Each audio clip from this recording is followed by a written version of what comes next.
une des fondations du tantra, c'est que ton énergie sexuelle, c'est le vecteur de ton énergie de vie. Le tantra, c'est pas les partous. Hein. Il y a des gens qui pensent que le tantra, c'est des gens qui se tripotent partout. Il y en a. C'est ça, en fait, il y a de tout. Il y a de c'est tout. pour ça. En fait, c'est vrai que quand vous allez faire du tantra, vous pouvez avoir accès à beaucoup de choses différentes. Donc, renseignez-vous avant sur ce que vous avez envie de faire ou de pas faire. Salut à tous, je m'appelle Aurélie, je suis masseuse de bien-être et je vous souhaite la bienvenue dans ce podcast que j'ai appelé Encore Massage, le podcast. Aussi, j'ai un cabinet à Cergy dans le 95 et un autre à Paris dans le 18e où je peux vous recevoir pour vous faire virevolter l'essence dans un espace de relaxation.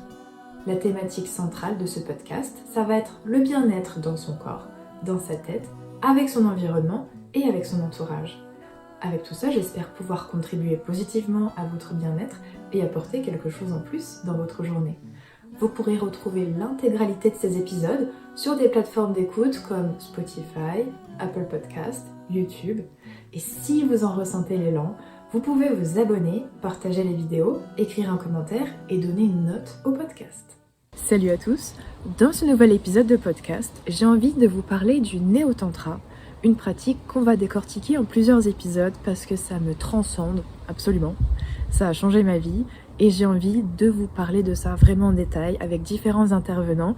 Aujourd'hui, je vous invite à rejoindre mon interview avec Marianne Fish. C'est une amie à moi, elle a de multiples talents. Elle est comédienne, réalisatrice, chanteuse, danseuse, elle performe dans des comédies musicales, elle expose ses œuvres d'art, elle parle 5 langues, elle a sa propre école d'improvisation et autrefois elle était aussi cofondatrice d'une association qui s'appelle The Nest pour introduire la pratique du tantra dans notre quotidien de manière simple. Et elle anime elle-même parfois des soirées de tantra qu'elle appelle des Reconnection Nights, dont j'ai pu participer 3 fois et je suis repartie dans un état sublime. Vous allez retrouver le timecode dans la barre de description pour sélectionner le chapitre qui vous intéresse le plus. Merci Marianne d'avoir répondu à mon invitation. Donc aujourd'hui avec Marianne, dans cet épisode, on va parler du tantra et c'est elle qui m'a initiée au tantra parce que c'était elle l'organisatrice d'une soirée chez The Nest dont je vous parlerai plus amplement un peu plus tard. Et donc là, aujourd'hui, j'avais envie de recueillir son témoignage par rapport à ses ressentis depuis qu'elle a rencontré l'univers du tantra et depuis qu'elle est aussi organisatrice et en tant que pratiquante. Plutôt même animatrice maintenant. Oui, ouais. Animatrice. Voilà, quels sont tes ressentis? Quels sont les bienfaits? Quels sont les challenges? Quelles sont les expériences les plus lumineuses pour toi? Si tu as envie de nous en parler aujourd'hui. Ouais. C'est une question sur tout ça à la fois. On va commencer par la première question, parce que sinon, ça fait beaucoup d'un coup. La première question, c'est toi, en tant que pratiquante, à quel âge est-ce que tu as découvert? Alors, moi, j'ai découvert ça vers 20 ans, je pense. Okay. Ouais, 19-20 ans. C'était dans le cadre d'un genre de dépression de la fille qui rentre en école de commerce et qui a rien à faire là. et ouais, j'étais vraiment pas bien. J'étais pas bien dans mon corps, vraiment. Il y avait un truc j'étais très complexée et je savais pas qui j'étais. Et j'avais besoin de thérapie, mais j'avais pas du tout confiance dans les psys. Et donc, j'ai commencé à aller voir d'autres types de psys, qui sont des psys un peu new age. Okay. Et donc, ma thérapeute, à l'époque, faisait du tantra. Ok, du coup, son titre à elle, c'était de la thérapie tantrique ou comment tu dirais? Alors ça, c'est... Chaman. Non, pas chaman quand même, mais oui, c'était une thérapeute. Ok, qui utilisait des outils comme ça. Ouais, qui utilisait des outils comme ça. Elle n'avait pas vraiment de titre... Pas vraiment de titre ni de vraie formation en fait. On a le choix aujourd'hui, je trouve, quand on va faire de la thérapie, il y a 1000 types de thérapeutes. Et voilà, moi j'avais pas envie d'un truc traditionnel, donc je suis allée voir je suis allée faire quelque chose qui sortait du système. Ok. Voilà. Et ça m'a plu, ça m'a fait du bien. Et donc elle m'a emmenée dans ses stages. Et j'ai vraiment découvert le tantra avec elle. Et... Au début, j'ai détesté. À mon premier stage, ça m'a fait trop peur. Les gens étaient trop bizarres. Bizarre comment? Comment tu décrirais l'ambiance? Moi, je venais d'un milieu très prépa, écran d'école. Je venais d'un milieu assez normé, on va dire. Et les gens, ils étaient un peu chelous. Rien que le fait, en fait, de l'exercice de danser sans être bourré, c'était quelque chose que j'étais incapable de faire. Non, mais ça demande une certaine audace. Une désinhibition, ouais. Ouais. Et en fait, je pense que j'étais très, très inhibée. Et je pense que... Enfin, j'en sais rien, mais peut-être qu'une part de mon mal-être venait de ça, du fait d'être à la fois artiste, avec plein de choses qui ont envie de s'exprimer, et d'être complètement inhibée dans un cadre très serré. Moi, je venais aussi, j'ai fait une école catholique. Ah, bah Ouais. Non, mais dès qu'on parle de milieu comme ça, c'est très clivant. Les Ouais. deux, c'est pas la même ambiance, quoi. Oui. Ah non, ça n'a rien à voir.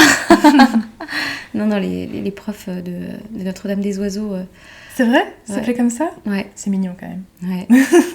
Comparé aux profs, ouais, aux animateurs de tantra, ça n'a rien à voir. Ok. Et je pense que... Mais du coup, le décalage, tu dirais, c'est quoi? C'est la façon de parler, la façon de s'habiller, le regard, l'attitude? Je pense qu'il y a... les gens expriment beaucoup leurs émotions. Et c'était quelque chose pour moi qui était complètement nouveau, ça. Mais en fait, je suis arrivée, j'étais très jeune. J'avais, en effet, je pense que j'avais 19 ans, en fait. Ok. Ouais, j'avais 19 ans. Les autres, ils avaient plutôt la trentaine. Ok.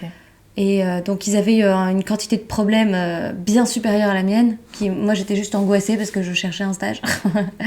Et eux, il y en avait qui avaient... il y en avait qui avaient des énormes traumas. Et à peine arrivée, au bout de 2 heures de stage, t'avais déjà une fille qui était en train de frapper dans un coussin et de faire « Maman, je te hais ah !» Et moi, j'étais genre « Ok, ça fait peur. Hein. Franchement, ça fait peur. » Tu m'étonnes, t'as 19 ans, t'es pas prêt. Donc, je suis restée sur le banc pendant quasiment tout le stage, je dois dire. Et puis même, il y en avait qui étaient chelous. Ils venaient me voir. Il y en avait une à l'heure du déj, elle était venue me voir. Elle m'avait fait « Ça va, petit oiseau ?» Et j'étais genre « Ne parle pas. » Il y a un décalage de... Et en fait, c'est vrai que quand tu connais pas, en fait, sorti de son contexte, le tantra, c'est super bizarre. On fait beaucoup d'exercices de respiration, tu sais, on fait des... Si tu connais pas, tu te dis, mais c'est quoi cette secte bizarre? Oui, c'est quoi ces truc gens sectaire, oui, ce truc de se dire, où est-ce que je suis? Ouais, où est-ce que je suis? C'est un ces gens mauvais sont fous. film, c'est un gag. Ouais. Tu vois, ouais. Mais oui, c'est sûr que sorti de son contexte, tout ça, tous ces dispositifs, Ouais. tous ces éléments, des exercices, les propositions, tout a l'air trop challengeant parce qu'à chaque fois on peut choisir, souvent l'animateur il propose, il dit voilà, si c'est trop pour vous, essayez un cran en dessous, n'allez jamais au-delà de votre zone de confort, mais du coup s'ils expliquent pas tout ça et que toi t'es venu, personne t'a briefé, t'es tombé dans le moule comme ça et t'es genre oh my god. Ah, c'est quelque chose que je prends énormément en compte dans l'animation de mes soirées. En fait, l'animation de mes soirées, je l'ai fait de façon à ce que cette personne que j'étais à l'époque puisse être là et pas avoir peur. Oui, parce que du coup, le truc du coussin, où la fille, elle tape dedans, c'était, j'imagine, travailler sur la colère, sur la frustration, sur la déception de ce qu'on aurait voulu, les attentes qu'on n'a pas obtenues, et donc exprimées par le corps. Et donc, il y a tout un concept, mais du coup, la manifestation physique de comment on expulse hors de son corps la frustration, la colère, la rage, la peur, la tristesse, ça passe par ça, et on n'est pas forcément prêt, c'est ça? Bah, c'est vrai que c'est beaucoup d'expression d'émotions. Dans le tantra, il y a vraiment une approche d'aller se reconnecter à ses émotions, d'aller pouvoir les exprimer librement, de ne pas en avoir honte. Et donc, en effet, la fille a envie de faire sortir sa colère, elle y est à fond. Et aujourd'hui, je trouve ça super, tu vois, qu'on puisse faire ça. Le seul truc, c'est que je trouve que là où, en effet, la thérapeute n'était pas très intelligente là-dessus, c'est que il faut en effet briefer les gens qui arrivent. Peut-être poser la question, qui est là pour la première fois? Ah ouais, moi je demande toujours qui est là pour la première fois. Mais même, je sais pas comment dire, mais en fait, dans cette communauté des gens qui font ça, il y a tout et n'importe quoi. Ça, c'est un des problèmes du fait que ce soit pas régulé, c'est que des gens qui t'animent du tantra, ça peut très bien être Corinne qui était directrice marketing chez L'Oréal et qui s'est s'est reconverti dans le tantra et qui fait ça depuis 3 mois, qui a lu ses 5 bouquins et qui se dit ça y est, je connais tout, comme des gens qui font ça depuis 20 ans, qui sont vraiment expérimentés, qui ont des vrais appuis théoriques, thérapeutiques et expérimentaux. Donc, et du coup, après, c'est le bouche à oreille pour savoir à qui on a affaire. Je trouve que le bouche à oreille, c'est pas mal. Et aussi, de soi-même, en fait, aller expérimenter ce qui est bon pour nous. Moi, ce que je dis aux gens, quand ils viennent dans mes soirées, c'est que si ça vous plaît pas, ce que je fais, vraiment, demandez-vous, est-ce que je suis bien là ? Si ça vous plaît pas, partez. Ça, c'est encore un challenge pour quelqu'un qui est soi-disant poli. Ça, c'est un comportement qui est pas socialement accepté, de dire bon allez, me casse. Ouais, mais je les encourage à le faire beaucoup. Ah ouais. Je le dis vraiment tout le temps. Toi, comment tu recevrais ça ? Je suis complètement ok. Ah ouais. Vraiment, je leur dis en fait, c'est un cadeau d'être capable en fait de me dire qu'il y a quelqu'un qui se sent suffisamment en sécurité avec mon approche, avec qui je suis, pour pouvoir oser me dire écoute, moi je peux pas, je m'en vais.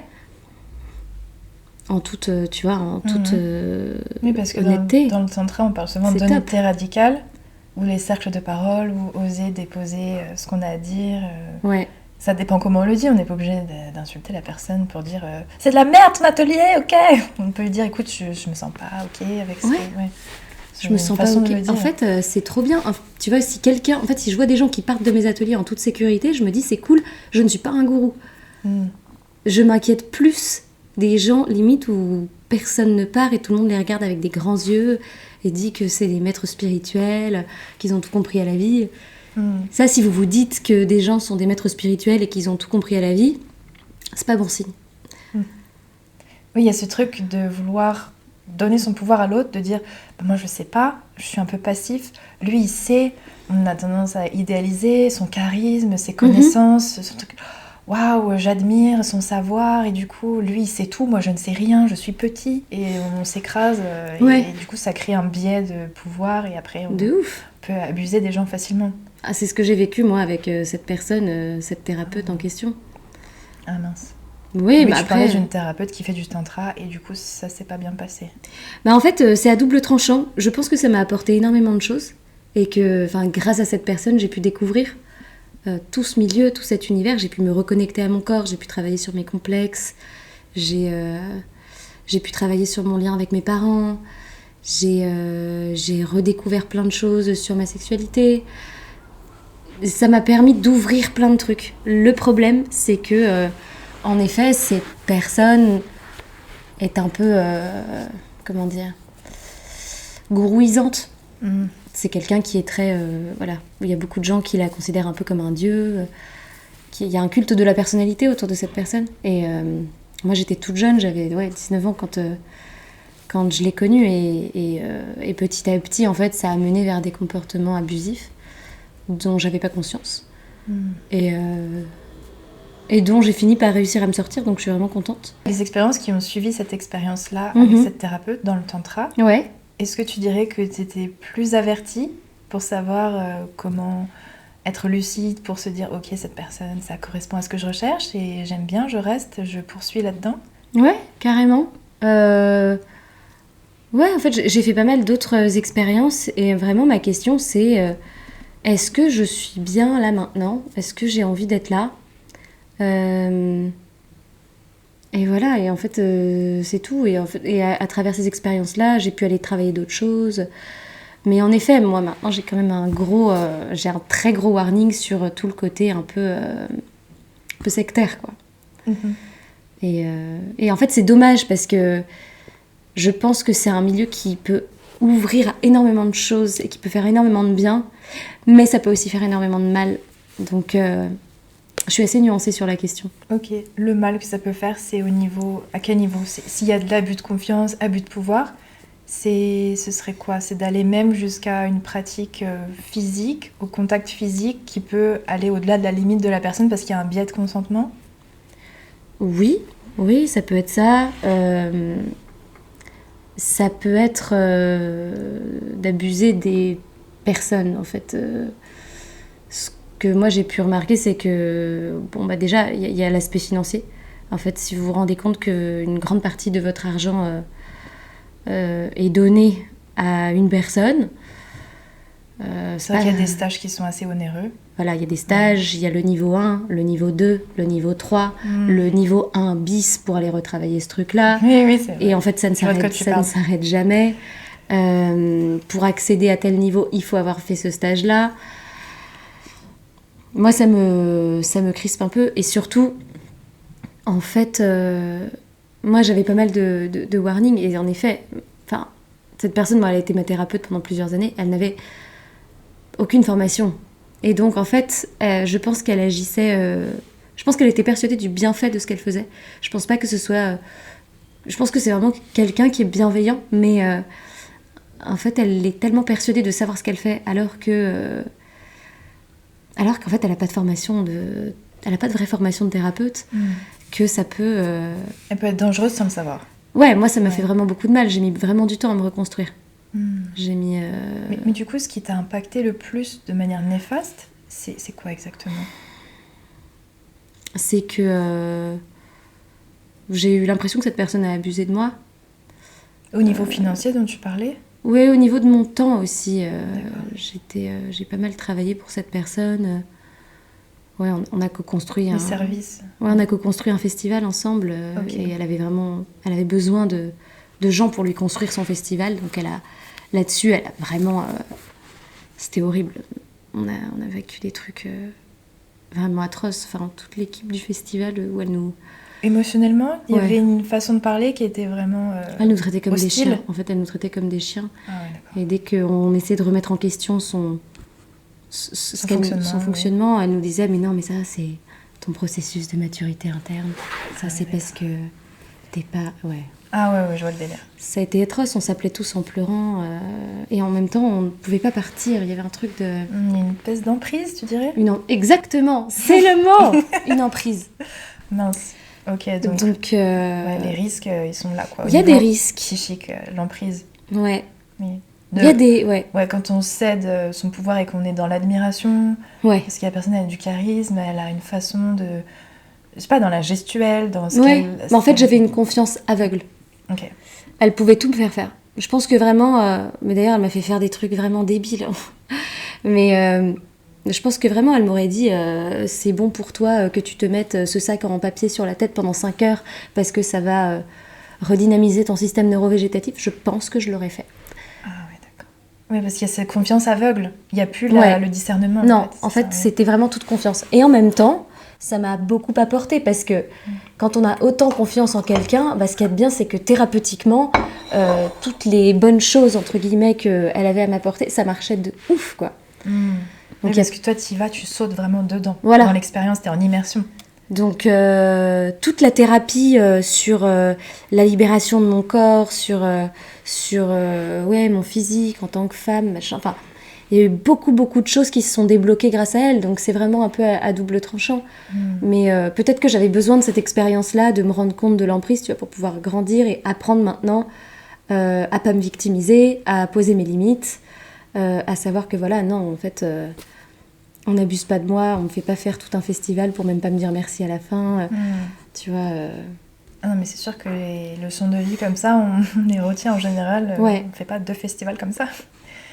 Et dans les aspects positifs qu'elle t'a transmis ou d'autres, qu'est-ce que ça t'a apporté le tantra ?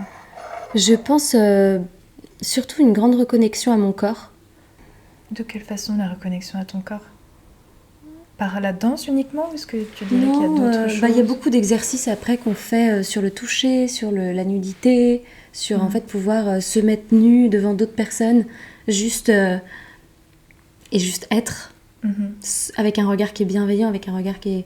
Non, il n'y a pas d'attente particulière, il n'y a pas d'hypersexualisation dans le regard. C'est ça. C'est neutre et c'est quelque chose qui fait du bien. Oui, il y a un côté vraiment où, tu sais, dans le tantra, on parle beaucoup de sexualité sacrée. Donc, en fait, c'est de remettre du sacré dans ton corps, t'honorer, tu es une déesse. Et du coup, de remettre de la valeur dans ton corps. Et dans ton ressenti. Et je pense que la deuxième chose que ça m'a apporté, c'est en effet tout ce qui est reconnexion au moment présent. Ok. Reconnexion au moment présent, c'est des exercices en fait qui te permettent de vraiment te connecter à toi, à te remettre dans le présent. Qu'est-ce que je ressens là maintenant ? et c'est tout. Et il n'y a que ça qui compte. Et ça, c'est génial, tu vois, parce que quand tu es dans le présent, aujourd'hui, il y a beaucoup de gens qui souffrent d'anxiété. C'est vraiment, je pense, la grande maladie de nous, les Parisiens. Ouais, la maladie des Parisiens. On est très anxieux. Mais il y a ce truc d'être souvent dans le futur quand on est anxieux. Et là, être dans le présent, en fait, ça quand tu es dans la peur. Quand tu es dans le présent, tu n'es pas anxieux. Quand tu es vraiment pleinement connecté au moment présent, tu penses pas à ta propre mort, tu penses pas à ton argent, tu penses pas à ce qui pourrait t'arriver de mal, tu penses pas à ton passé, à tes traumatismes passés.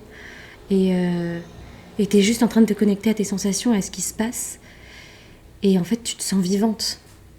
Et c'est vraiment ça que je trouve très beau dans le tantra, c'est d'aller te reconnecter à ton énergie de vie, si je puis dire.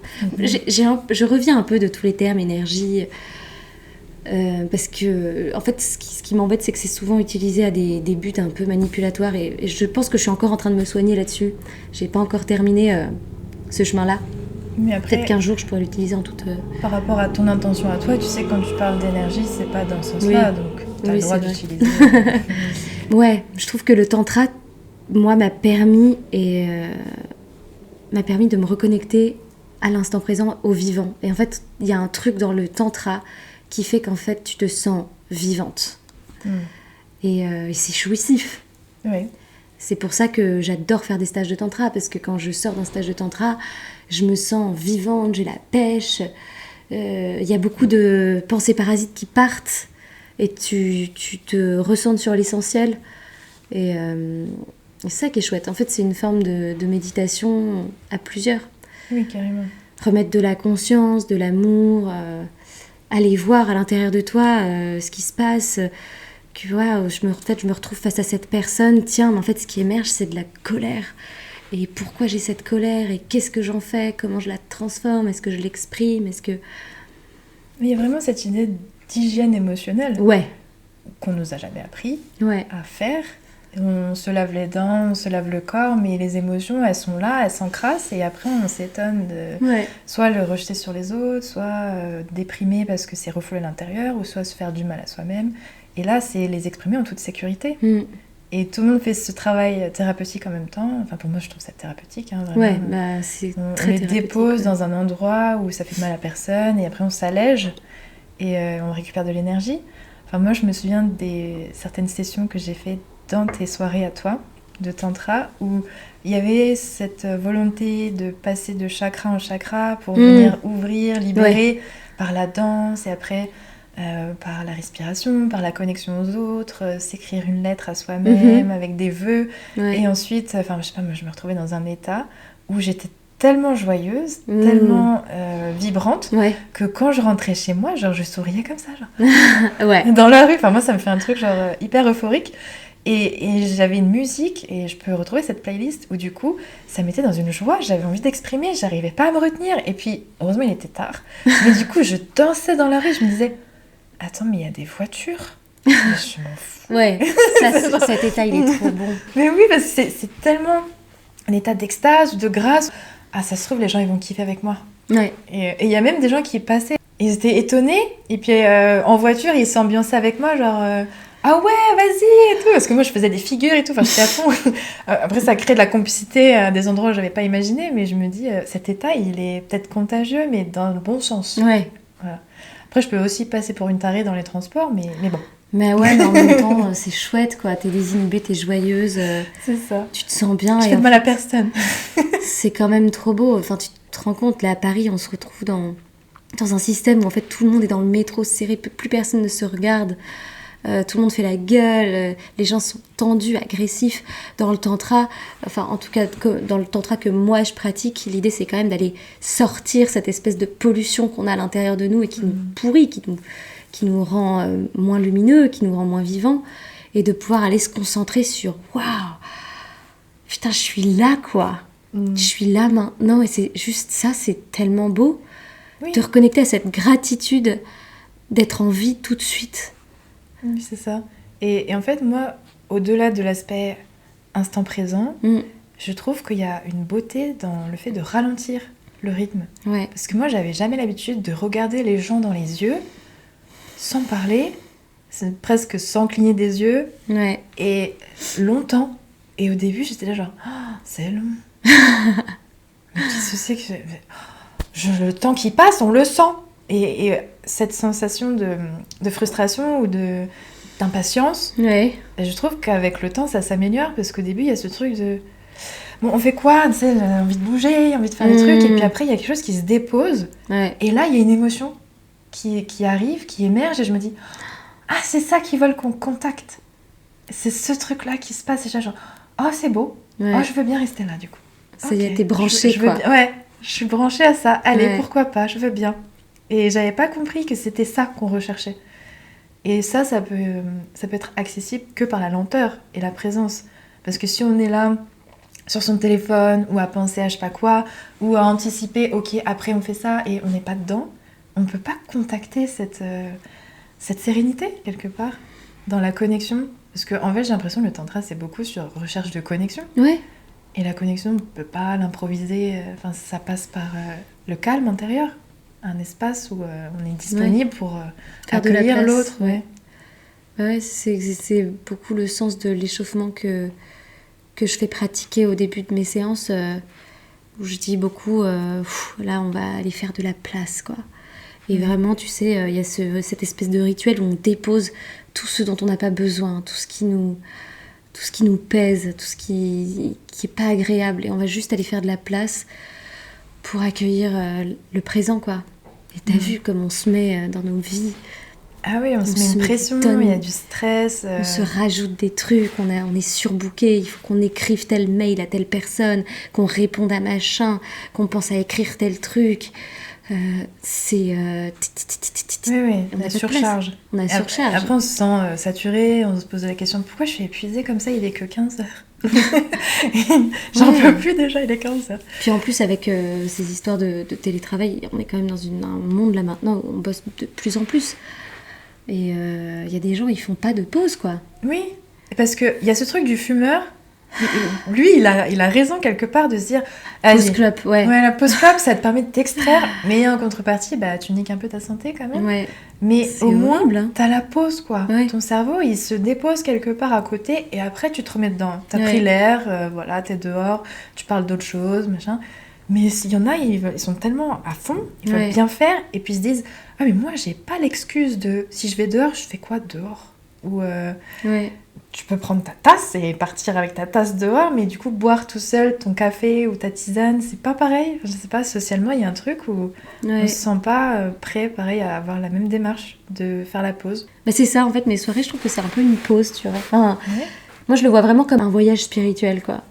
Ok. Tu sais, tu pars vraiment en voyage à l'intérieur de toi. Et j'ai l'impression que, ouais, à la fin, t'es dans un état modifié de conscience. Mais oui. Moi, si t'es pas dans un état modifié de conscience à la fin d'une de mes soirées, c'est que j'ai merdé. Mais c'est ça que je recherche. Et en fait, c'est un espèce de truc magique parce que ça vient juste avec le fait d'être ensemble pendant quelques 2 heures, quoi. C'est ça. Et c'est pleinement incroyable. présent. Ouais. C'est ça. Et après, moi, je trouve que quand on ressort de ce genre d'espace, parce qu'on se dit, ok, c'était une bulle hors du temps, on est dans une autre dimension, c'était trop bien, mais après, voilà, chacun reprend sa vie, il n'y a pas d'obligation de garder contact avec des participants, par Non, exemple. ouais. On n'est pas obligé de répondre à des sollicitations, enfin, vraiment, c'est très libre, il y a cette non-volonté, enfin, il n'y a pas de pression, quoi. Je sais pas, on peut faire des rencontres amoureuses ou autres, mais on peut être libre, en tout cas. Ouais. Et ensuite, on garde cette belle énergie pour chez nous en rentrant. Et après, moi, j'ai remarqué ça, c'est que quand je regarde les gens, bah, ça a changé. J'ai tendance à vouloir chercher un regard intense, profond. Et du coup, les gens, ils n'ont pas l'habitude. Donc, je sens qu'ils... Moi, j'ai l'impression de voir plein de gens fuyants. Ils fuient le regard appuyé parce qu'ils pensent que... Enfin, moi, je mets pas de malveillance dedans. C'est pas un regard intimidant pour fixer quelqu'un du regard comme ça, de manière intimidante. C'est vraiment juste... Je te cherche parce que j'aimerais te voir. Ouais. Un peu genre Avatar. Je te vois, tu vois, tu cherches. Ouais, tu cherches à connecter, ouais. C'est ça, à connecter. Et il y a des gens, ils sont intimidés ou ils trouvent que c'est Intrusif, pas normal. Oui, peut-être intrusif ou juste déstabilisant. Ouais. Mais du coup, moi, j'arrive plus à juste rester en mode en surface. J'ai besoin de ça, Marianne. Tu veux que je refasse des soirées, j'ai compris. En vrai, ça me donne envie d'en refaire. C'est vrai que c'est une bonne hygiène, en fait. Et en plus, il y a un truc de quand tu sors de ça, que ce soit une soirée, un stage ou quelque chose. En fait, comme t'as plus cette pollution, tu te sens tellement légère qu'il y a un peu un truc de j'ai de la clarté et en fait je sais. Et souvent quand t'as des questionnements sur toi-même, c'est comme si t'avais les nuages qui étaient plus là et tu sais plus où t'as envie d'aller. Après voilà, c'est pas forcément ça va pas forcément assurément t'apporter des réponses et ce que je dis souvent aux gens, c'est que voilà, je suis pas là pour vous apporter des réponses sur votre vie. Je suis là pour vous créer un cadre qui va peut-être vous faire des prises de conscience sur votre vie. Mais en tout cas, c'est trop chouette de pouvoir avoir ce type de cadre, quoi. Oui, parce que dans le cadre dont tu parles, il y a toute la notion de consentement qui est révocable, les limites, poser ses limites, savoir recevoir le non. Enfin, en fait, c'est une espèce de rééducation aux relations interpersonnelles qu'on n'a pas forcément. Où on a ces raccourcis où on va se dire « Ah, cette personne m'a dit non ». Ça veut dire qu'elle me rejette, ou c'est méchant, ou du coup on fait des associations d'idées qui fait que relationnellement on n'est pas compétent. Et après on crée des dramas ou des conflits qui sont difficiles à résoudre parce qu'il y a des fondations qui sont pas stables. Et je trouve ça trop cool dans ces espaces-là de réapprendre le bon vivre ensemble, le savoir-être par ce genre de choses où du coup moi je me rends compte dans mon éducation, comment j'ai été éduquée, c'était challengeant pour moi au début. De poser tes limites. Déjà de les poser et ensuite d'entendre le non. Et j'étais genre, ah bah oui, moi j'aime bien quand on entend mon non, mais pourquoi moi j'ai du mal à entendre le non des autres? Et je me sens vexée, je me dis, non mais cette personne elle pourrait faire un effort enfin. Je me dis, mais d'où? Du coup, d'où il faut s'insurger parce qu'elle a dit non? Et je me dis, ah les rapports de force, ok, et donc d'apprendre à repérer après quand on parle des comportements issus du triangle de Karpman, tu sais, sauveur, bourreau, victime, de dire comment on fait pour pas être dedans. Et du coup, je trouve que être à l'écoute des limites de l'autre et pouvoir accueillir tout ça, j'ai l'impression qu'on a une posture plus responsable et on ne tombe pas dans ce truc hyper toxique de soit faire pression, soit essayer de séduire pour obtenir des faveurs ou essayer des stratégies de manipulation quand même, quelque part. Comment on sort de ça, quoi. Je trouve ça chouette que dans ces espaces, on puisse en parler, qu'on puisse vraiment démystifier. Et il y a des exercices pratiques. Et parfois, on peut avoir du mal à se mettre dans l'exercice, de dire c'est évident que si tu me dis ça, je vais dire merci pour ton nom. Et dans la vraie vie, quand on te dit ça et que tu te rappelles de l'exercice que tu as fait au stage, machin, t'es là genre... Ah, ça sert à ça, cet exercice. Pour pas se sentir partir dans un truc émotionnel et de se dire ah merde, là je suis en train d'outrepasser quelque chose qui va avoir des conséquences et donc ok, là je me retiens là parce que je suis en train de niquer ma relation là. Et je trouve ça trop chouette. Ça sauve des couples, j'imagine, ou ça sauve des relations humaines. Après, quand y a des gens qui viennent me voir et qui me disent je viens, j'ai besoin de venir à ta soirée pour sauver mon couple, je suis genre non, c'est pour sauver ton couple, ne viens pas, c'est pas un outil magique. Mais c'est pas magique. Mais par contre, en fait, ça permet, je trouve, d'aller mettre de la clarté là où elle a besoin d'être mise. Parfois. C'est-à-dire que, oui, parfois un couple dysfonctionnel, c'est peut-être qu'il y a des choses qui ont besoin d'être dites, des choses qui ont besoin d'être exprimées. Et en fait, souvent, les stages de tantra, c'est un peu tout ou rien. Tu vas, soit ton couple, il est renforcé, soit il va éclater. Mais en général, s'il éclate, c'est quand même qu'il était voué à éclater. Donc, c'est plutôt un accélérateur de ça. Oui, bon. C'est ça. C'est un chemin de conscience, du coup. Mais c'est en effet pas évident de pouvoir t'avouer toi-même que ton couple, c'est la fin, quoi. Et si jamais t'es sur la fin et qu'il y a des choses que t'as pas envie de t'avouer, c'est un bon outil contre le déni, je trouve. Ah, c'est ça. Le déni, ça fait beaucoup de mal. Ça protège de l'angoisse, mais ça aide pas à avancer, quoi. Et donc, on crée des espèces de cadres safe pour que tu puisses, toi, aller mettre de la conscience sur ce que tu vis, sur ce que l'autre vit, accepter ce que l'autre vit. Et voilà, après, c'est pas non plus magique si tu mets pas en place des choses dans ta vie de tous les jours pour pouvoir sortir de tes schémas, ça marchera pas. Oui, c'est sûr. Par exemple, tu peux t'entraîner à, dès que quelqu'un te dit non, dire merci pour ton non. Moi, je le fais, c'est très rigolo. C'est surtout quand tu demandes un service à quelqu'un. T'as vraiment besoin. Et t'as vraiment besoin, la personne te dit non et tu fais merci pour ton nom, bravo de te respecter, c'est génial que tu arrives à poser tes limites. C'est Moi, ça. j'adore faire ça. Oui, mais après, je trouve ce qui est important, c'est que tu le dis, tu respectes l'autre et tu protèges la relation, mais toi, qu'est-ce que tu fais de tes émotions de déception, de frustration? Ça aussi, il faut... Voilà, il y a tout un travail aussi de transmutation. Tu peux le dire aussi. Hein. Par exemple, si je te demande de faire quelque chose pour moi, je sais pas, d'aller garder mon chat pendant les vacances de Noël, je sais pas, mon chat à garder, et que tu me dis non, je peux te dire merci pour ton nom, merci d'oser être honnête avec moi plutôt que de faire quelque chose à contre-cœur qui serait abusif pour toi et qui abîmerait notre relation. Donc bravo et merci de me dire non, mais par contre ça me fait chier. C'est ok, tu vois. Oui. C'est pas grave. Mais après, c'est cool d'informer l'autre pour dire bon, ça me fait un peu chier, mais t'inquiète, je vais trouver une autre solution. Mais juste soit tout seul dans sa chambre après, ou on rentre chez soi, on est là, on est un peu contrarié.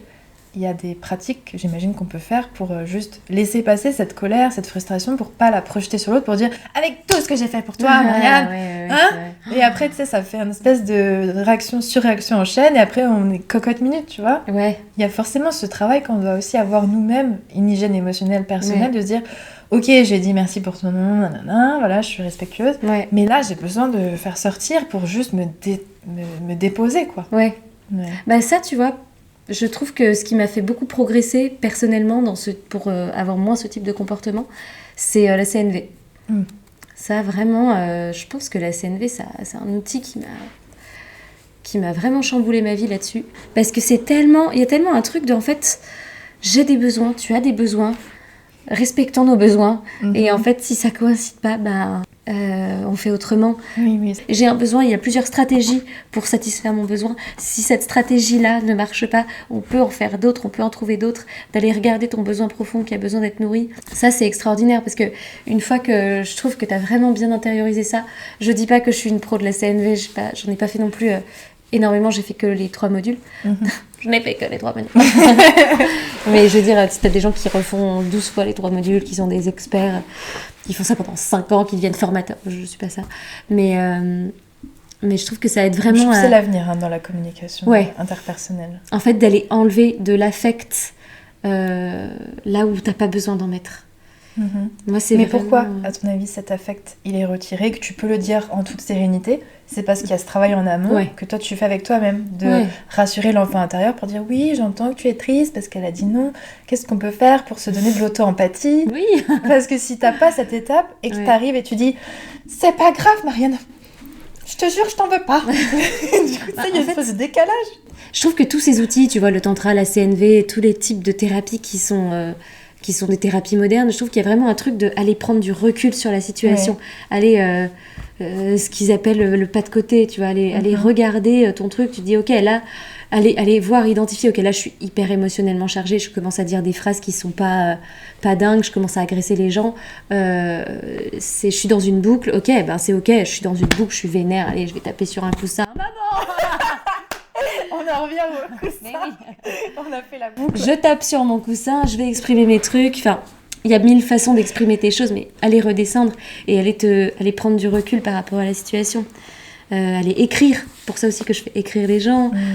Moi, mon tantra, tu sais, il est très très tourné vers tout ce qui est création et art. Parce qu'en fait, une des fondations du tantra, c'est que ton énergie sexuelle, c'est le vecteur de ton énergie de vie. Voilà, c'est pas le tantra, c'est pas les partous. Hein, il y a des gens qui pensent que le tantra, c'est des gens qui se tripotent partout. Il y en a. C'est ça, en fait, il y a de tout. Il y a de tout. C'est pour ça. En fait, c'est vrai que quand vous allez faire du tantra, vous pouvez avoir accès à beaucoup de choses différentes. Donc, renseignez-vous avant sur ce que vous avez envie de faire ou de pas faire. Il y a des tantras rouges qui sont des tantras où vraiment ça va jusqu'au sexe. Il y a des gens qui font des trucs chelous. Hein. C'est une orgie peut-être je sais pas, il y a des gens qui... Enfin, il y a vraiment tout et n'importe quoi. Il y a des gens qui se mettent des doigts dans les fesses pour se connecter avec Dieu. Enfin, je veux dire... Il y a beaucoup de choses. C'est conceptuel. C'est conceptuel. Et en même temps, si ça leur fait du bien de se mettre des doigts dans les fesses et de se connecter avec Dieu et qu'ils sont ok avec ça, pourquoi pas. C'est ça. Mais regardez le cadre de l'événement. Des fois, c'est écrit cadre non sexuel, nudité autorisée ou nudité partielle autorisée, sensualité ok, mais pas sexualité, donc renseignez-vous. Moi, dans mes soirées, c'est pas de nudité, pas de sexualité. Et mon tantra, à moi, il est très orienté vers la créativité, vers utiliser toute cette énergie sexuelle que tu as, ton énergie de vie, à aller créer des trucs, ou tes émotions de colère, de peur. Et en fait, j'aime bien justement mettre les gens dans cet état modifié de conscience. Et après, je vais te mettre un papier et vas-y, va écrire ce que tu as vraiment sur le cœur. Et tu peux aller...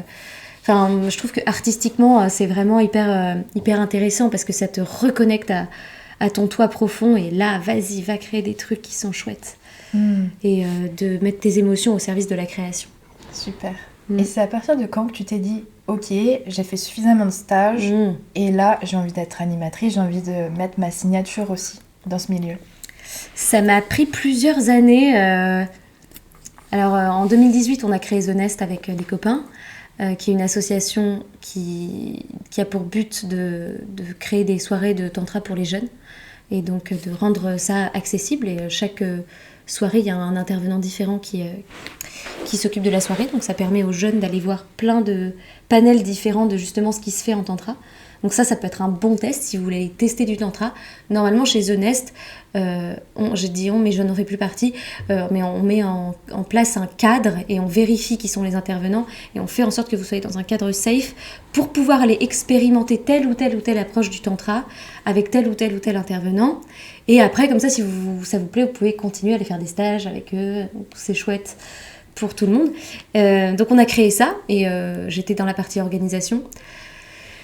Et c'était cool et j'étais vraiment plus branchée sur ok, on va mettre un cadre safe. Moi j'étais très traumatisée de l'emprise de ma thérapeute qui était c'était vraiment ma séparation avec elle, c'était en début 2019 en fait. C'était vraiment à ce moment-là et donc moi j'étais vraiment plus branchée sur ok, on va faire un truc qui soit safe, je veux pas que les gens puissent subir des choses comme ce que j'ai subi. Et en fait, à force de faire des soirées, et de moi, en plus je suis comédienne et d'en organiser, j'avais de plus en plus envie d'animer. Et en fait, je voulais pas parce que je voulais pas reproduire le massacre que peut faire quelqu'un qui, en effet, s'autoproclame grande thérapeute, qui peut te réparer en 2 secondes, qui est une grande sorcière, qui te touche ici et ça y est, tu es... Et j'avais pas envie de faire ça. C'était vraiment important pour moi de pas être un gourou en fait. Et donc ça m'a pris plusieurs années et j'ai fini par me dire ok, en fait quel type de soirée je peux mettre en place qui soit un truc où en fait que tu peux faire sans en effet être formé à la thérapie et créer un truc qui fasse pas de mal à qui que ce soit et qui soit juste un espace où les gens peuvent se connecter les uns aux autres, qui soit safe, le plus safe possible et où vraiment il n'y a pas d'arnaque quoi. Et c'est là que j'ai commencé à créer mes soirées. Alors il y avait aussi que j'avais dû animer quelques soirées de tantra avec d'autres gens parce que parfois à The Nest il y a eu une ou 2 fois où on n'avait pas d'intervenants et donc on a animé ensemble. Et j'étais très stressée, mais comme on était plusieurs et avec des gens expérimentés, bon, ça allait. Mais en fait, dès le début, moi, j'ai toujours dit, je ne suis pas thérapeute. Et au début de chaque soirée, je me dis, je ne suis ni votre maman, ni votre gourou, ni votre thérapeute. Je suis là pour vous créer un cadre. Je vous crée un espace qui est artistique, où vraiment je réfléchis à des musiques, j'écris mes propres méditations dans lesquelles je vous fais rentrer. C'est un voyage. Je vous guide par ma voix, par ma personnalité de comédienne, de chanteuse, d'improvisatrice aussi, parce qu'en fait, c'est aussi un exercice d'improvisation, parce qu'il y a une énergie dans la salle, les gens font telle et telle chose, et c'est là qu'en fait, je vais vous guider vers un autre endroit et un autre endroit, et en fait, on va voyager ensemble, et c'est une magie, c'est presque une performance. Et voilà, et à tout moment, si ça vous va pas, on fait autre chose. Toi, tu le vois ou t'attends que les gens te disent? Parce qu'en général, les gens, ils se challengent un peu, ils vont pas dire en fait, j'aime pas. En fait, moi, mon ancienne thérapeute, justement, elle disait tout le temps, moi, il y a eu vraiment une fois, pendant un stage, j'étais très très mal. Je me suis retrouvée avec un mec, on était obligés d'être tirés au sort avec des mecs, donc en tant que femme, des mecs, déjà, hétéronormés, pour se faire masser et masser. Ok. Et donc, si tu tirais la mauvaise personne, ben... ça devait te faire travailler qui tu es. Ah ouais. Et t'avais clairement pas le droit de dire non. Et moi, j'ai eu une expérience avec un mec où c'était tellement horrible que après, j'ai fait des cauchemars toute la nuit. Oh non. C'était atroce, j'ai passé ma nuit à pleurer.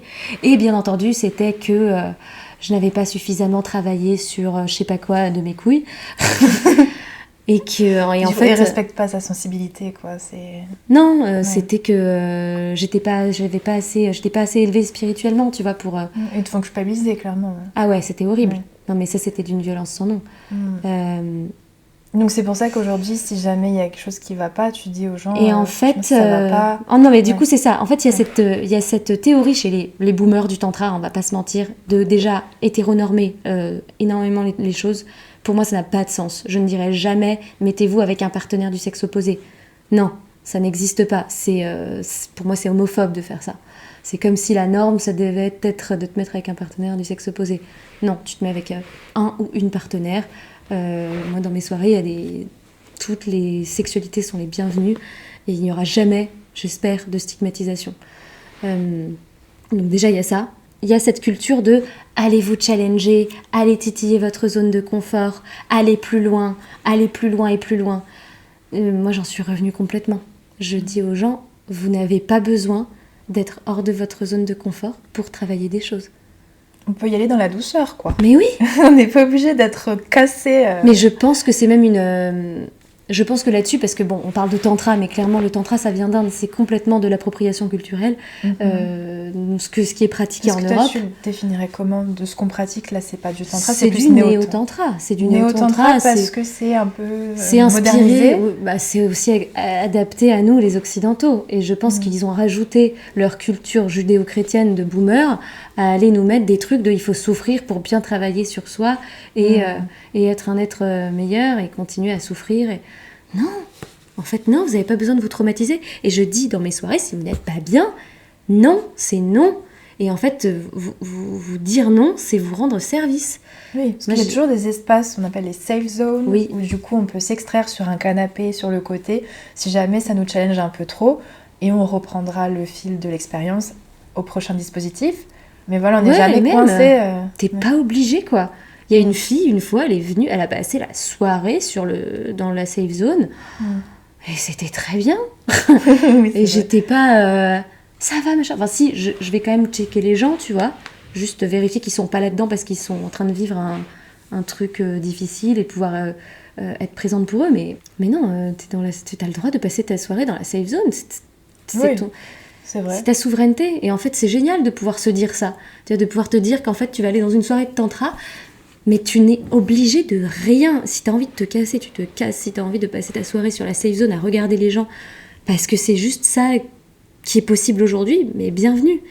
Et moi, je le précise même au début de mes soirées, je suis suffisamment à l'aise avec ma proposition et avec qui je suis pour ne pas être vexée si vous faites pas les trucs. Donc, merci de le faire. Merci de ne pas le faire. Et en vrai, c'est top. C'est trop bien.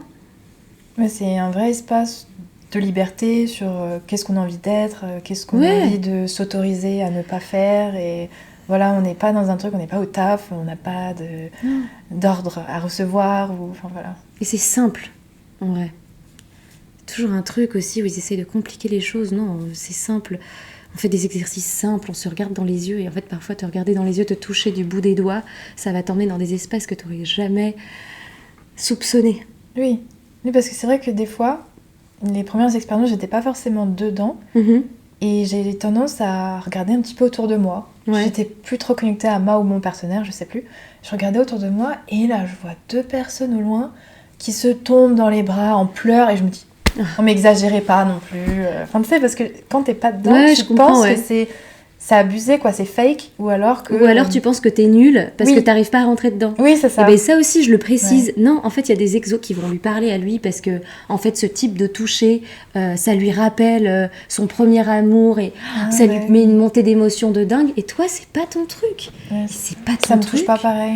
Oui, ou alors, je sais pas, pour contacter cette intensité-là, je me dis, mais il faut faire ça combien de temps? Moi, dans cet état-là, de larmes et tout, en train de hoqueter, des trucs comme ça, genre... Wow. Oui, il y a des gens qui partent très vite. Ça dépend aussi d'avec qui t'es tombé, tu vois. Oui, c'est vrai, il y a une alchimie qui se crée ou pas. Ouais. C'est ça. Et arrêtons de nous forcer, quoi. Mais je pense qu'on a beaucoup plus la culture du consentement et de la fluidité aussi de genre. Tu vois, il y avait ce truc de tu peux pas avoir ton énergie sexuelle qui se réveille si t'es pas en face d'un homme. Enfin, Ah oui, ça dépend des préférences sexuelles après. oui, et puis Ça va avec, je pense. Ouais, après dans les boomers, si vous faites du tantra avec des gens qui ont plus de 50 ans, vous risquez quand même de vous retrouver avec des gens qui vont vous dire de vous mettre avec qui vont vous dire que vous n'êtes pas normaux si vous n'êtes pas hétérosexuel. Faites attention, je dis pas qu'ils sont tous comme ça, c'est pas vrai. Par exemple, vous avez Deva et Joe Jam qui sont extrêmement modernes là-dessus. Vous avez comment il s'appelle, Vincent Lacoste. Je ne les connais pas tous. Ouais. Non, mais ça, c'est des gens, c'est des vieux que j'ai testés, que j'ai trouvés en accord avec mes valeurs. Mais donc voilà, il y a plein d'approches différentes. Moi, je conseille aux gens de tenter, et voilà, si c'est chouette, on y va, si c'est pas chouette, on n'y va pas. Mais après, je trouve que moi, ça m'a vachement challengée sur l'aspect de vulnérabilité dans un groupe. Parce que déjà, moi, pleurer chez moi toute seule, des fois, il faut vraiment que le truc il soit hardcore pour que je me dise, vas-y, j'ai le droit, c'était quand même dur. Mais dans un groupe, il faut vraiment que ce soit un truc de fou parce que j'ai un blocage. Je me dis, mais non, je peux pas, c'est gênant. Je vais embarrasser les gens, je vais déranger, ou je sais pas, ça va mettre une ambiance alors qu'on était dans un bon délire, ça va niquer l'ambiance. Et là, si vraiment, enfin, ça m'est arrivé quelquefois, d'être dans un état, d'être submergée, de me dire, vas-y, t'as le droit. C'est un espace où là tu peux, donc vas-y, profite. Et de sentir le soulagement que c'est de se dire, vas-y, j'ai le droit. Je pourrais jamais faire ça en cours ou dans une salle de réunion, au travail ou dans le métro, enfin je m'autoriserai jamais. Mais là, c'est un espace, mais vas-y, on peut y aller. Et du coup, de sentir l'émotion qui afflue et en face que ça génère, moi je trouve ça beau de s'autoriser des moments de vie comme ça. Et avant, j'avais jamais osé faire des trucs comme ça. Ouais. Et là, aujourd'hui, c'est disponible et c'est accessible et ça ouvre un espace et c'est trop chouette. Ouais, c'est pour ça aussi qu'on met les règles de confidentialité aussi pour pouvoir te protéger justement dans le cadre d'ateliers de tantra. Il y a une règle qu'on n'a pas le droit d'aller révéler ce qui se passe. Oui. Et aussi, moi je mets aussi cette règle qu'une interaction qui a lieu avec quelqu'un, en fait parfois ça peut être extrêmement fort et en fait ça veut pas dire que c'est l'amour de votre vie. Oui, c'est vrai, je le précise aussi, de sentir que c'est tellement intense qu'on dit c'est de l'amour, je t'aime. Et en fait, pour vraiment replacer le truc dans le moment et qu'aussi ça perturbe pas. Parce que t'imagines, tu te dis, c'est trop intense. En fait, si ça se trouve, on est amoureux, mais en fait, je suis en couple, c'est horrible. Non, en fait, une interaction, c'est une interaction. Une fois qu'elle est terminée, elle est terminée. Et souvent, on ritualise. C'est la fin d'une interaction. Et ça veut pas dire... Oui. Il n'y a pas d'enjeu derrière. Mais ça, je trouve que dans certains espaces tantra, c'est pas forcément expliqué. Et du coup, il y a des personnes qui ont... ça, c'est pas non plus comme une drogue où après, t'as la descente qui est compliquée, mais t'es tellement en immersion dans le stage qui peut durer 4-5 jours ou plus, et tu vis un truc incroyable. Et après, tu rentres chez toi, et il y a tout qui devient fade. Ça, c'est comme s'il y avait un exhausteur de goût. Ça dépend s'il y a des gens qui ont des dépendances, des carences affectives, et du coup, ils vont se dire... Comment ça, on va pas se marier? Oui, bon, après, tu peux aussi rencontrer l'amour de ta vie dans un stage de tantra. Donc, c'est vrai que c'est ténu. Une relation, c'est aussi du long terme. Moi, je trouve que c'est toujours un peu dangereux, les trucs un peu trop cosmiques. Okay. Tu vois? Parce qu'après, c'est la différence d'état. Ouais, en fait, de confondre aussi, tu vois. C'est pas parce qu'en fait, t'as vécu un moment cosmique avec quelqu'un où tu t'es dit, mais tout était aligné, c'était parfait, quoi. Ça veut pas dire qu'en fait, dans une relation, ça va bien se passer, quoi. Vous vous connaissez pas. Oui, il y a un peu ce truc, tu sais, dans les films... Faut pas confondre les films avec la vie. Ouais. Dans les films, on te fait croire au grand amour, machin, et qu'il y en a qu'un, et que tout doit être aligné. Ça veut pas dire que dans ta vie, dans ta relation, ça va être sain et ça va être bien. Donc aussi, il faut avoir un certain recul, un certain discernement pour se dire... Ok, j'idéalise pas cette personne. Juste chérir le moment, quoi. Oui, encore une fois, revenir au présent. Oui, parce qu'il y a ce truc de vouloir plus ou de garder cette intensité, on veut la faire perdurer dans le temps. Et... C'est une drogue. Oui, c'est comme si tu avais eu un shoot d'héroïne et après tu essaies de le retrouver avec une personne. Ouais. Moi, j'ai déjà eu ça dans un stage de tantra. J'ai déjà eu un contact tellement fort et tellement incroyable avec cette personne que on s'est dit qu'on était amoureux, quoi. Et en fait, moi j'ai essayé de le retrouver après ce truc-là avec lui. Et c'était un homme. Et en fait, non, ça revenait pas. C'était le lieu, c'était le moment, c'était un truc... C'était éphémère. Ouais, c'était à ce moment-là, c'était le truc dont tous les deux on avait besoin. Et ça voulait pas dire qu'on était amoureux, on a construit de relation, enfin c'est pas ça, quoi. Ok. Voilà. Tu sens que ça t'a aidé de quelle façon dans ta vie de tous les jours, hors tantra? De quoi? Toute cette pratique, toutes ces expériences en tant que pratiquante et après en tant qu'animatrice, quel impact ça a dans ta vie aujourd'hui? Y a pas que ça, tu vois, pour moi c'est un tout, en fait, tous ces trucs de développement personnel et de thérapie que je fais depuis maintenant 10 ans, plus de 10 ans, 12 ans, ça fait qu'aujourd'hui je me sens quand même vraiment solide psychologiquement. Voilà, il m'est arrivé des trucs dans ma vie qui étaient vraiment durs, beaucoup de choses, beaucoup d'événements un peu compliqués, hein. Traumatisants, et j'ai vraiment aujourd'hui l'impression que je suis assez sereine et que j'arrive à... Tu te dis que peu importe ce qui peut arriver, que ce soit agréable ou moins agréable, t'as la force intérieure. Je me sens plus armée. Je dirais pas que rien peut... Non, ça je pense que ce serait trop prétentieux de ma part de dire ça.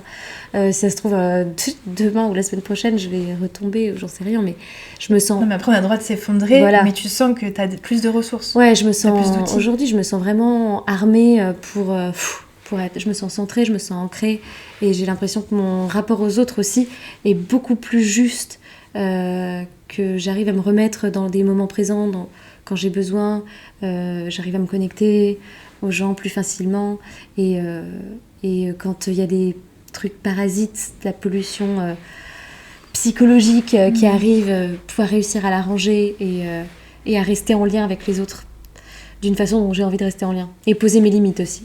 Trop bien. Ça c'est vraiment... Moi j'ai l'impression juste ça, dans la vie, poser mes limites. Ça fait beaucoup de choses. Ouais. Qui ouvrent des espaces et qui nous permettent de se sentir moins oppressés, ou moins exploités, moins abusés. Enfin, juste on gagne beaucoup de confiance en nous, beaucoup d'estime de soi et beaucoup plus de pouvoir. Mais pas pouvoir pour écraser, mais pouvoir pour juste rayonner. Ouais. En fait, il vaut mieux dire un nom qui est vraiment posé, qui est là, qui est incarné, plutôt que de se forcer et après... d'exploser et d'aller jeter de la haine aux gens, quoi. Clairement. Et pour quelqu'un qui aimerait s'inscrire à un atelier, qui se sent peut-être intéressé par la pratique, quelqu'un qui nous regarde et qui se dit c'est intense votre truc, même s'il y a des trucs chelous, mais ça a l'air cool quand même. Qu'est-ce que tu recommanderais? Je peux que vous recommander d'aller voir les gens de The Nest, même si moi je n'en fais plus partie. J'ai confié mon association à des gens qui sont vraiment super. Et qui sont, je trouve, safe. Enfin, on ne peut pas vraiment dire safe, parce que rien n'est jamais parfaitement sécure, mais on n'est jamais à l'abri dans la vie de quoi que ce soit, mais c'est des gens en qui moi j'ai vraiment confiance, et qui vraiment créent un cadre le plus safe possible. Donc moi je vous conseille vraiment d'aller tester des soirées. C'est tous les mois, c'est ça? Tous les mois, ouais. Oui. Et ils ont une page Facebook. Ils ont une page Facebook, ils ont un site internet, The Nest Paris. Je n'ai pas d'action dedans. Je vais vous mettre quand même le lien en description, si vous voulez aller voir. Et voilà, et puis moi, si un jour je fais des soirées, vous pouvez m'ajouter sur Instagram, @MarianneFish. Je mettrai sur Instagram les soirées que je fais. Pour le moment, je suis en pause. Mais elles sont trop bien ces soirées. Ouais. En tout cas, j'y mets vraiment beaucoup de... Tu vois, quand je dis mettre l'affect là où il faut, j'ai vraiment l'impression que, tu vois, genre, je mets mon cœur dans ces soirées, mais juste là où il faut pour créer un truc chouette. Et par contre, voilà, le reste, c'est bien cloisonné. J'ai l'impression, tu sais, que maintenant, je suis vraiment dans une période de ma vie où je range mes émotions au bon endroit. Du coup, là, c'est bon, on peut y aller. On ouvre le cœur. Et dans les endroits où il faut être un peu plus pro, on est un peu plus pro, quoi. Super. Mais voilà. J'espère que vous avez aimé cet épisode avec Marianne Fish, qui est une femme rayonnante, exceptionnelle, que j'adore. Et j'espère que vous avez bien rigolé à nos petites vannes. On était dans une ambiance assez décontractée, assez sympa, et ça fait plaisir de vous transmettre ces bonnes vibes pour la semaine. N'hésitez pas à me faire part de vos impressions en commentaire. Ça m'intéresse toujours de vous lire, et je vous dis à très bientôt pour un prochain épisode.